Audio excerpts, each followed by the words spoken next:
네, 마지막 코너입니다. 절대 전략이고요. 오늘은 이렇게 그래도 장중에 너무 많이 밀렸다가 좀 낙폭을 줄이면서 마감이 됐는데 2월의 마지막 주간 어떤 부분들 봐야 될지 내다보겠습니다. 오늘 함께 해주실 분은 흥국증권의 변준호 연구원입니다. 안녕하세요. 네, 안녕하십니까? 네, 오늘 장 한마디 알려주세요.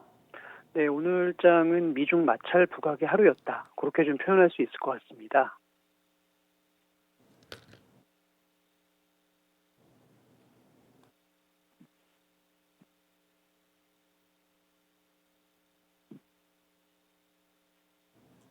네, 그러면은 이렇게 미중 마찰 부분을 집중적으로 좀 봐주셨는데 오늘 장에 히토로 관련된 종목분들이 움직임을 나타내긴 했고 그렇다고 지수 분위기가 굉장히 안 좋았던 건 아니고요. 좀 더 추가적으로 설명을 해주시죠. 네, 일단은 최근에 2월 11일이죠. 미국과 중국이 이제 미국 대통령 취임 이후로 첫 통화가 있었고요. 한 일주일 정도가 지난 상황인데 계속해서 조금 미중 갈등과 관련된 어떤 뉴스들이 계속 좀 표출이 되고 있습니다.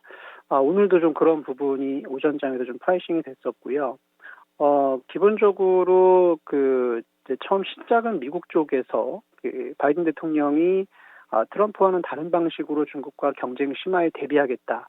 이제 이런 코멘트를 지난주에 했었고, 그거에 대응해서 이제 중국이 또 히토류 수출 제한 검토 가능성을 언급을 했었죠. 그리고 또 그거에 대응을 해서 미국이 또 바이든 대통령이 반도체라든가 히토류 등에 대해서 해외 의존도를 검토할 수 있다라는 부분이 또 시사가 됐습니다. 뭐 아시겠지만 이제 히토류가 미국의 어떤 첨단 산업이라든가 항공기 등에 사용되는 물질이기 때문에 사실상 미국 압박용 카드로 볼 수 있겠고요. 여기에다가 추가적으로 오늘 나온 또 소식은 옐런 재무장관이 트럼프가 높여놓은 대중관세를 그대로 일단 두겠다라고 하면서 조금 대중 압박을 계속해서 시사하고 있는 그런 모습이라고 좀 생각이 됩니다. 네, 그렇군요. 그러면은 지난해는 사실 우리가 코로나19 계속 얘기하느라 신경을 못 썼던 이슈인데 지지난해 2019년도에 이 얘기 정말 많이 했잖아요. 그래서 시장이 크게 또 영향을 받으면서 밀리기도 했습니다. 그런데 이슈는 굉장히 좀 파급력 있게 그리고 첨예하게 뉴스가 나오고는 있는데 지수 전반에는 크게 부담이 되지는 않았던 것 같거든요. 시장에서의 반응은 좀 어떻게 볼 수 있을까요? 네, 그래서 그 해석을 좀 추가적으로 말씀을 드리면요. 일단 조금 전에도 말씀드렸지만 옐런 재무장관이 일단 대중관세를 당장은 그대로 좀 두겠다라고 얘기를 하긴 했습니다만 사실 뒤이어서 인터뷰 후반부에 보면은 지금 그런 높은 관세가 어떤 경제에 긍정적인 영향을 주냐 이제 그런 또 질문에는 딱히 뭐 뚜렷한 답변을 또 하지 않았습니다. 검토를 해보겠다 이런 식으로 조금 넘어간 측면이 있거든요. 그러니까 사실 말씀하신 대로 이 미중 무역 갈등이 시작된 지가 이제 3년이 됐고 사실은 한 2년 정도 진행이 코로나 직전까지 됐습니다만 사실은 미국이나 중국이나 크게 이득을 본 것 같지는 않아요. 특히 미국 같은 경우에는 상호 간의 교육이 줄어든 건 당연하고요. 또 미국 입장에서도 사실은 중국 압박에 대해서 어떤 성공적인 결과를 내놨느냐 그렇지는 않은 것 같습니다. 이제 그런 측면에서 보면 미국도 미중 갈등에 대한 어떤 또 경쟁 심화에 대한 이런 부분을 계속 대응해 가겠지만 아마도 검토를 해가면서 가지 않을까 싶습니다. 그러니까 결국은 뭐 트럼프 대통령 전 대통령 당시처럼 이렇게 이제 뭐 대결 구도가 확대되면서 대놓고 싸우는 것보다는 조금 이제 차분하게 분석을 하면서 전략을 다시 짜지 않을까라는 생각이 좀 들고요. 제 개인적으로는 미중 갈등이 일단 당장 크게 말씀하신 것처럼 뭐 악재로 작용하거나 확전이 크게 확대될 것 같다라고 생각하지는 않고 있습니다. 왜 그런 말씀을 드리냐면은 일단 지금 바이든 대통령의 행정명령 가능성이 있다라고 한 반도체 히토류에 대한 해외 의존도 검토 소식 이런 것들도 사실은 이게 당장 되는 거는 아니거든요. 실질적으로 이제 지금 뭐 여러 내각이 새로 구성되고 있는 상황이고 사람들이 포진이 되면 실제 조사가 시작이 되고 결과가 나오기까지는 사실 상당 기간 시간이 걸립니다. 그래서 그 바이든 대통령의 지금 어떻게 보면 이제 핵심 참모들과 또 앞으로 대중카드의 어떤 전략들이 실제화되기까지는 사실은 시간이 좀 많이 필요할 거라는 거죠. 그래서 지금은 아마도 그 취임 초반에 어떤 양국 간의 눈치 보기 또 혹은 기싸움 그 정도의 상황으로 일단은 보는 게 맞을 것 같고요. 아시겠지만 그 지금 양국 특히 미국 쪽에서는 이제 코로나를 잡고 경기를 살려야 되는 그런 또 우선 과제가 있기 때문에 당장 이 미중 어떤 갈등의 이슈가 시장의 최우선 어떤 이슈로 부각되기에는 좀 이르다 이렇게 보고 있고요. 또 뭐 과거 전례도 보시면 아시겠지만 미국이 새 대통령이 이제 취임을 했던 초반기에 다른 나라와 적극적으로 이렇게 갈등을 야기한 경우는 사실 드뭅니다. 그래서 우리 뭐 4년 전에 트럼프 대통령 당선 때도 그랬죠.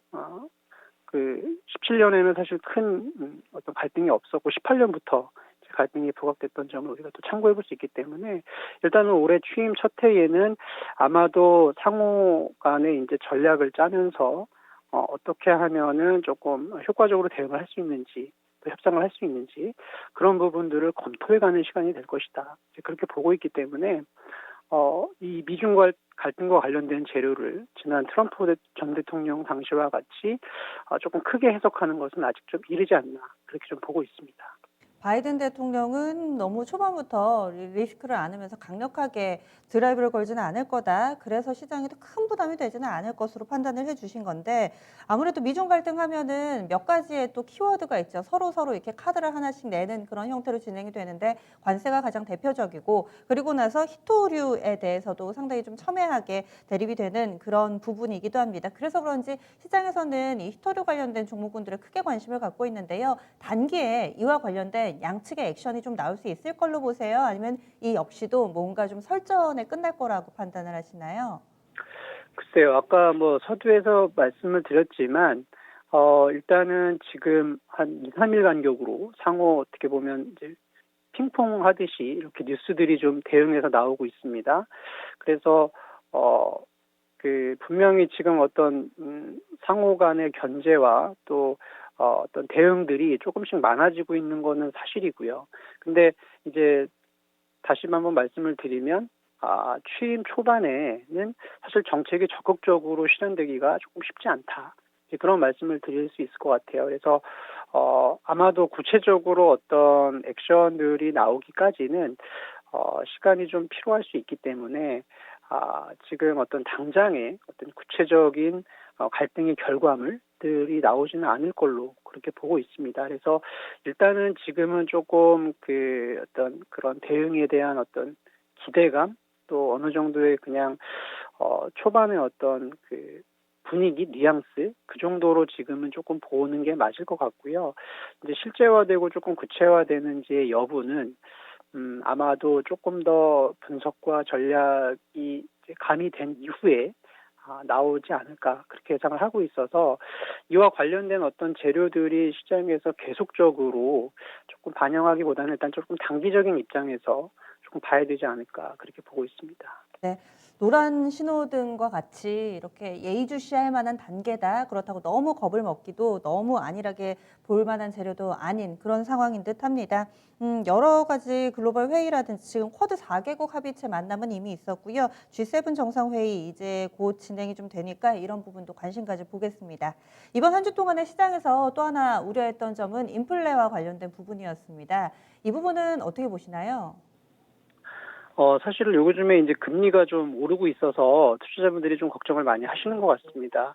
근데 사실 과거에 보시면요. 이렇게 침체 이후에 회복되는 초기 국면에서는 뭐 대체로 대부분 금리 상승이 동반이 됐습니다. 그리고 경기가 이제 회복될 만한 시그널들, 예를 들면 지금 우리나라 연초부터 수출이 굉장히 좋죠. 또 미국 1월 소매 판매도 잘 나왔고요. 그래서 코로나가 지금 백신 접종 이후로 글로벌리 줄어들면서 이제 경기 회복에 대한 기대감이 높아지고 있고 지표도 좋아지고 있습니다. 그런 측면에서 보면 금리 상승은 어쩌면 당연하다. 이제 저는 이렇게 좀 보고 있고요. 문제는 이런 인플레이션이 시장에 정말 악재로 작용하려면 굉장히 금리 상승의 속도가 빨라야 되겠죠. 네, 경기 회복 속도보다 금리 상승 속도가 더 빠르다면 우리는 이제 인플레이션을 리스크로 바라보고 프라이싱을 할 텐데 이번 주에 미국 금리가 좀 튀긴 했습니다만 사실 작년 8월 이후로 금리 상승 추세를 놓고 보면요. 최근의 상승 흐름이 그렇게 추세선을 웃돈 그런 슈팅은 아니었습니다. 그러니까 쉽게 말씀드리면 지금 금리 상승은 작년 8월부터 시작이 됐는데 굉장히 일정한 상승의 어떤 추세 흐름을 가지고 오르락내리락 하면서 오르고 있다. 그렇게 좀 보고 있어서 아직은 금리 상승과 인플레이션 우려가 시장에 타격을 줄 만한 그런 상황은 아니라고 보고 있고요. 코로나가 진정되면서 경기가 이제 계속 회복된다는 가정하에서 보면 금리도 아마 계속 오를 겁니다. 점진적으로 오를 텐데 그 상승 속도가 매우 빠르지만 않다면 저는 시장에 악재로 작용할 것 같지는 않고요. 오히려 점진적이고 느린 금리 상승은 이제 채권에서 주식으로의 자금 이동에 또 수단이 될 수도 있다라는 점 또 같이 좀 기억을 해주셔야 될 것 같고요. 또 기본적으로 지금 연준의 스탠스가 우리 1월 FOMC에서 확인됐지만 아직 좀 완화적인 스탠스를 계속 보여주고 있기 때문에 금리가 급하게 오르면서 인플레를 좀 걱정해야 되는 부분은 미국이 충분히 좀 집단 면역이 형성된 여름 이후가 되지 않을까 그렇게 좀 생각을 하고 있습니다. 이 역시도 좀 눈여겨봐야 하되 단기에 크게 좀 부정적인 영향을 미치지는 않을 걸로 봐주셨네요. 그리고 섹터 이야기 좀 나눠보겠습니다. 눈에 띄는 움직임이 나온 섹터 있나요? 일단은 반도체 업황이 지금 계속 좋아지고 있는 상황으로 판단이 됩니다. 특히 이제 디램 가격에 대한 기대감 이런 부분들이 지금 기본적으로 올해 이제 있는데요. 최근에 뉴스플로우들은 디램의 업황이 생각보다 조금 더 좋을 수도 있다라는 부분이 좀 나오고 있는 것 같습니다. 그래서 전반적으로 우리가 반도체 업황에 대한 턴어라운드를 상반기에 이미 예상은 하고 있습니다만 그 수준 내지는 그 이상으로 지금 어떤 업황 개선이 순조롭게 나타나고 있다. 이제 그렇게 좀 보고 있고요. 그래서 글로벌리 대만 업체들이라든가 반도체 기업들 주가가 계속 양호한 모습을 보여주고 있고 또 미국 증시도 좀 정체되는 가운데서도 필라델피아 반도체 지수는 계속해서 우상향한 모습을 보여주고 있습니다. 그래서 오늘도 우리나라 하이닉스가 좀 많이 올랐는데요. 전반적으로 반도체 업황에 대한 기대감 또 반도체 관련주들에 대한 부분들은 계속 좀 긍정적으로 바라봐야 되지 않을까 이렇게 생각하고 있습니다. 네, 알겠습니다. 자세한 말씀 고맙습니다. 네, 감사합니다. 네.